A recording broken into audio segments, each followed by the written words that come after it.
Welcome to Eye on America. I'm Michelle Miller. Today we explore how school systems around the country are tackling new challenges with inventive solutions. In Colorado, we learn how artificial intelligence is allowing one school district to overcome a major bus driver shortage. And in Washington, D.C., we speak with acclaimed author Ta-Nehisi Coates about his commitment to empowering the next generation of writers. But we begin in Arizona with a troubling look at how dark web criminals are gaining access to kids' personal information, including medical records and social security numbers. Usha Qureshi shows us the financial burden that cybercrime is placing on many school systems. On a Monday morning in January 2023, a pre-dawn attack. When you walk into this room that morning and everything is dark, what goes through your head? We know it was at a disaster level. The head of IT for the Tucson Unified School District, Rabia Hamade, realized it was a cyber attack when nearly every printer suddenly spit out a ransom note. Hello, if you are reading this, it means that your system were hit by Royal. As a result, your critical data was not only encrypted, but also copied. From there, it will be published online, and anyone on the internet, from the dark web, and even your employees will be able to see your internal documentation. So basically, we've done this to you. We're going to help you fix it, but you're going to pay us. So it's extortion. Absolutely. Stacey Gossick says she fears for her boys' future, not knowing who has their stolen personal information. Your children's digital identities were compromised. Their doctor's information, their bus stop information, if they walk to and from school, what bus stop they go to, their medical records, where we live, where we work, every bit of information about our lives, they have. That's frightening. It's terrifying. CBS News, working with cyber investigation firm GuidePoint Security, found evidence that Tucson student and employee information has shown up on the dark web, where it could be sold for a price. You're selling something to somebody on the black market. They're not good people looking for this information for nice reasons. On the advice of law enforcement, the district refused to pay the ransom. It was offline for 2 weeks and spent close to $1 million rebuilding its computer systems. Data shows school districts have reported more than 1,600 cyber attacks across the U.S. over a 6-year span. More than 300 involved ransomware. Those have steadily been on the rise since the pandemic, when more students got online. We've seen students as young as first grade have their identity compromised and abused because of attacks against school systems. Doug Levin directs the cybersecurity nonprofit K-12-6.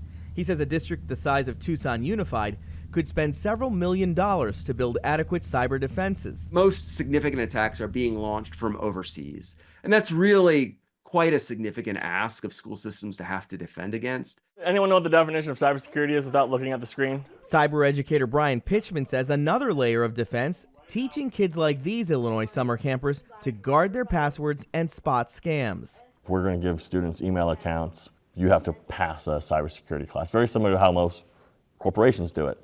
They have cybersecurity training every year or every quarter. And so if you train the people how to protect the network, you've mitigated a big chunk of that risk. What should you do if you think your account has been hacked? I got it. I think that might be it. Yes! Schools needing to prepare kids for a new threat. This one in cyberspace. We turn now to another worrying trend in classrooms, declining reading proficiency rates. Only a third of fourth grade students are reading at grade level, according to a recent study. Brooke Silva Braga examines how many schools are adjusting how they teach kids to read. A safe A. A safe A. I pine I. I pine I. O home O. O home O. This is what a reading lesson now sounds like in a New York City first grade. Now I'm adding an E to it. Melissa Jones-Diaz going letter by letter, teaching the mysterious code of the English language. It makes that letter O, that vowel, say its own name. Do kids really need to be explicitly taught all these rules? It makes the A say its own name. For decades, most schools said no. Give kids time with books they like, and they'll mostly figure it out themselves. Not now. Specific, detailed instruction is taking over. It was a big shift in my teaching and my understanding of how students learn to read. I did notice when I walk in, there's this decoding strategies poster up there. Was that poster Yes. up here a year ago? No, this year now that's more based upon the science of reading. The science of reading isn't so much a curriculum as a grassroots movement, best known for arguing that phonics, the relationship between letters and their sounds, is key to learning to read. It's powered by parents who believe the old system left their kids behind, and it's quickly transforming how reading is taught. 39 states and the District of Columbia have passed new laws or made new rules requiring schools to follow the science of reading approach. That generally means new books and new teacher training with a focus on phonics. What we were doing was not working for a large number of our students, over half. Jason Borges is overseeing New York City's new reading program. After a partial rollout last year, it's in every classroom this fall. Okay, very good. And old approaches like letting kids look at the pictures to guess the word, so-called cueing, are being pushed to the past. So cueing is out. Okay, teachers cannot do it anymore. They should not be doing it. Instead, when Brielle Rosario flips through Cinderella, The king's son was to give a ball. she's taught to ignore the pictures and focus on the letter groups the class has spent hours drilling on. We learned the welded sounds, What is a welded sound? like ONG song. Research is showing this method does help, but somewhat modestly. A recent Stanford study found 2 years of the approach was like getting an extra quarter year of learning. Implementing the changes can be hard, and knowing just how far to push those changes is still being sorted out. There has been obviously this giant swing across the country. We've seen it in state after state after state. I wonder how you think about the possibility of the pendulum swinging too far. It is a concern, particularly for me. It's not just about phonics, right? There's so much more to teaching reading that I worry that things will be not only too reductive, being just phonics, but then also that, things do get taken a bit too far. The nation's largest school system is now attempting that balance. The test results will be eagerly awaited. So, good job. Coming up, inside the growing push to make the yellow school bus greener. This is Eye on America.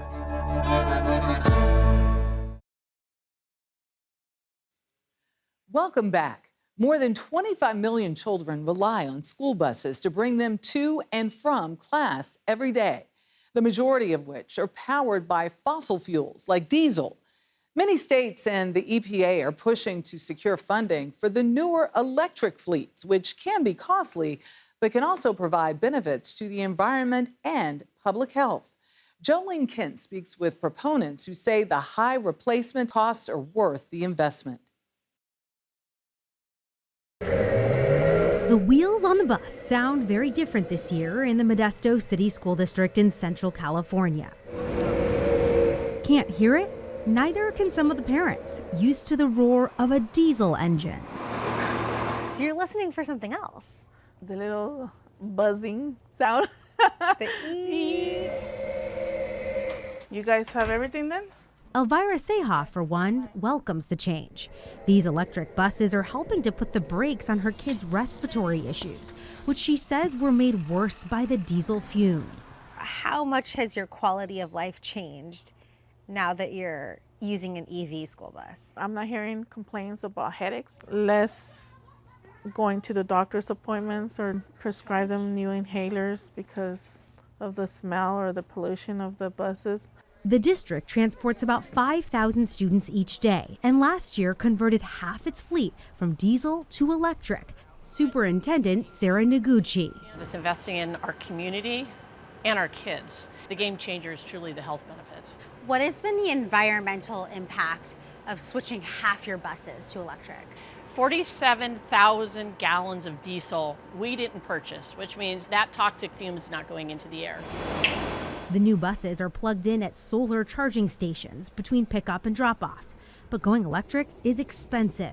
Overall, one of these electric school buses costs about $350,000. That's $200,000 more than its diesel counterpart. This bus symbolizes so much. The Environmental Protection Agency forked over $5 billion nationally to help districts like Modesto add an electric fleet. Additional funding comes from state budgets. The district, though, is saving on gas money. The fuel cost for last year, we saved 41%. What are you doing with that money that you're not spending on diesel? Putting it into the classroom. After-school programs, before-school programs, multi-tiered support systems. More than 800 districts around the country have put over 4,500 electric buses on the road. But other districts would need additional federal funding to electrify the rest of the nation. If that went away, could the states afford to do what we're doing? The answer is no. For now, parents like Elvira Ceja are embracing the change.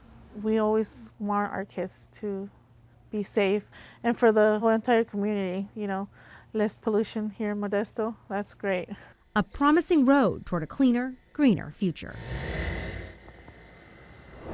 We continue with another modern issue facing schools, a shortage of bus drivers. The number of available drivers serving K through 12 students has decreased by 15% in the past 5 years. Rather than focus on recruiting new drivers, many administrators are instead turning to AI to optimize bus routes. Meg Oliver sees how one district's embrace of the technology could serve as a nationwide roadmap. Every morning, single dad Ezekiel Bossert has just enough time to feed his 5th grade son Desmond Thank you. and drive him to school before work. But when school's over, there's no aftercare or school bus to pick him up. The nationwide school bus driver shortage has persisted in many areas, including here in Colorado Springs, District 11. How hard is it to find school bus drivers? It's extremely hard. We offer training, we've offered higher salaries, and yet we just can't find a candidate pool.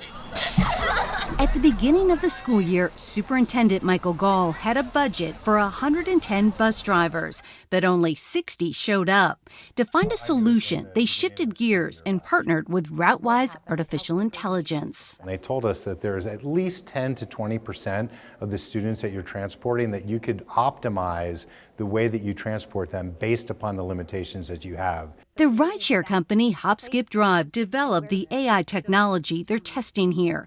Joanna McFarland is their CEO. So how does it work? It looks at every vehicle available. So it's looking at buses, sedans, vans, and looking at each school and determining what are the most effective routes. How long does it take to analyze a school district's needs? It can run a first draft in hours and come up with something over the weekend. Now, District 11 only needs about 55 bus routes and Hi, Desmond. Hello. supplements with rideshare services, which use specially trained employees. The company say drivers go through rigorous background checks. They pick up students Here you go, Zelda. like Desmond and his carpool buddy Zelda, who live in outlying areas. I get a text message knowing that he's been picked up, a text message saying that he's been dropped off, and then, I don't have to worry about it. If we didn't have it, my dad would have to leave work or I'd have to walk home, which wouldn't be fun. After 8 months of using the AI software, District 11 says it's cut the number of bus routes by nearly half, increased on-time arrivals, and boosted driver pay.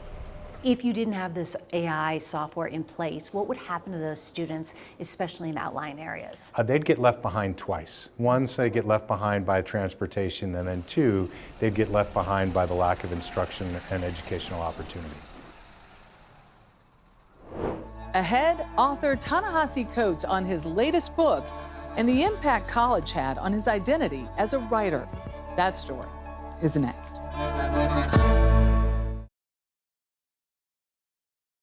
We close our show with a conversation with acclaimed writer Ta-Nehisi Coates. The author of award-winning works including Between the World and Me and The Case for Reparations has a new book out titled The Message. It features a collection of essays Coates addresses to his former creative writing students that revisit his common themes of race, class, and division. I visited Howard University, Coates' alma mater, as well as my own, to speak with him about his career, education, and the importance of giving back to young writers. I can never see a single book that I wrote the way a reader can, ever. For Ta-Nehisi Coates, returning to Howard University, I assume the nostalgia hits you. Every time. Brings with it a flood of memories. It's intense because, see, I was here as a child. His father worked at the historic Founders Library. He went to college here. And then, to come back, as a professor, and then to watch the kids, because when you watch the students, what happens is like you see yourself in them. And it's why the renowned writer, whose work has appeared in The Atlantic, The New York Times, and Time magazine, Camille, nice to meet you. Pleasure. Can't resist reconnecting. So to come back here and be here with y'all is a pleasure. When back on campus. Literally, your books helped me get through Yale this summer. No lie. I was reading The Beautiful Struggle, and also we were 8 years in power. I'm sure his latest book, The Message, began as an assignment for the students he taught, framed through essays on his most recent travels, South Carolina, the Middle East, and Senegal. Why those spaces? Well, they each came out of different motivations. I had never been to Africa, so that was the first thing for Senegal. Africa never struck me as a vacation, and it wasn't. It was a pilgrimage. It turned out to be a grieving more than anything, and I think I subconsciously felt that weight. It was the weight of the transatlantic slave trade, the aftermath of colonialism, but ultimately the recognition of the nation Senegal is today. This book is written to my students. It's for them to understand that. You can't get better just, sitting on your butt in a room. His second essay recounts his journey to support teachers in South Carolina, fighting against book bans in their classrooms. My books in particular, and I thought, wouldn't it be cool to go watch my book get banned? I'll just show up and I'll just watch. Who does that? I mean, and then it didn't happen. And then it didn't happen. It was kind of disappointing. A lot of us who are having this happen to ourselves, we were sitting in New York or DC or wherever we were in our safe, blue states or whatever, and we were, writing these letters, and signing these open letters about, isn't it so sad that this is happening? His third pilgrimage took him to the Middle East. Months before the October 7th terrorist attacks in Israel and the horrifying war that followed in Gaza. I sat with 80-year-old women who had once made their homes, the woman I'm thinking of particularly in Jaffa, and had been pushed out. I walked through Yad Vashem, the Holocaust Museum, to understand the deep, deep pain that is, still alive in Israelis there. I read as much as I could to educate myself. It was after those visits, he says, that he saw a startling connection to America's days of segregation. When I say apartheid, as I say in that book, I am not being metaphorical. My parents and my grandparents were born into a world where they could not walk down certain streets, where they had to be out of certain places by the time the sun went down. And I went to the old city of Hebron, and I saw it. In practice? In practice. I had a guard tell me or ask me to confess my religion. And it was clear that my answer to that question was my key to walking down the street. Like much of his writing, Coates' conclusions are controversial, calling for conversation. I met with a woman there who was both a Holocaust survivor and an anti-occupation activist. And so the pain is not abstract. How do you say to people who have a very, very real history of oppression that you are now oppressing somebody else? We like our stories neat, black and white, and we ascribe nobility to people who are being oppressed. Sometimes we even ascribe it to ourselves as black people. In ways that are not necessarily deserved. It was all offered to those creative writing students he taught back in 2022. Getting to be in that class was one of the most formative experiences of my Howard career. He gave me the confidence to be a writer. We spoke to them about being his inspiration. At the very beginning, just that immense weight, transmitting these stories, not only, from our community, but, those who had come before us. We definitely discussed the importance of our identity as young black people and what that looks like for us to carry ourselves in the world. It's a precious thing y'all got here. It's a gem. For Coates, it's about giving voice to truth and bearing witness. I have a responsibility to be compassionate.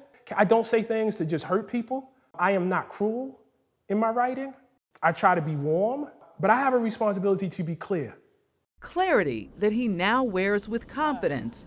However I feel about the fight at the moment, however depressed I might feel, I walk on this campus and it's like, oh, this fight was going on before me, and then I look at the kids and it's like, and it's gonna go on after me. Thanks to a university that encouraged his path. Will there ever be a day in your life you won't think about this place? No. On my last one, I'll be thinking about this place. Really? Oh, yeah. For more stories like these and live coverage of breaking news, stream us right here on CBS News 24/7. I'm Michelle Miller. Thank you for watching Eye on America.